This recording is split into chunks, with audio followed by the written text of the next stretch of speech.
জীবনানন্দ দাশের কবিতা বনলতা সেন।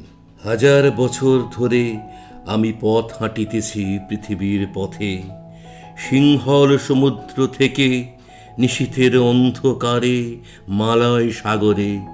অনেক ঘুরেছি আমি বিম্বিসার অশোকের ধূসর জগতে, সেখানে ছিলাম আমি আরো দূর অন্ধকারে বিদর্ভ নগরে।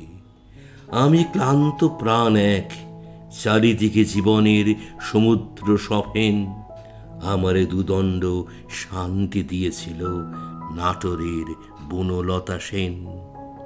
চুলতার কবেকার অন্ধকার বিদিশার নিশা, মুক্তার সাবস্তির কারুকার্য।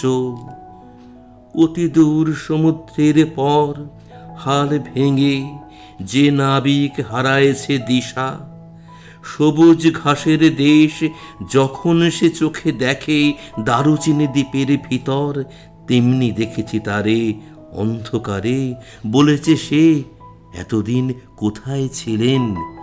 পাখির নীড়ের মতো চোখ তুলে নাটোরের বনলতা সেন। সমস্ত দিনের শেষে শিশিরের শব্দের মতন সন্ধ্যা আসে। ডানার রৌদ্রের গন্ধ মুছে ফেলে চিল। পৃথিবীর সব রং নিভে গেলে পাণ্ডুলিপি করে আয়োজন। তখন গল্পের তরে জোনাকির রঙে ঝিলমিল। সব পাখি ঘরে আসে, সব নদী ফুরায় জীবনের সব লেনদেন। থাকে শুধু অন্ধকার মুখোমুখি বসিবার বনলতা সেন।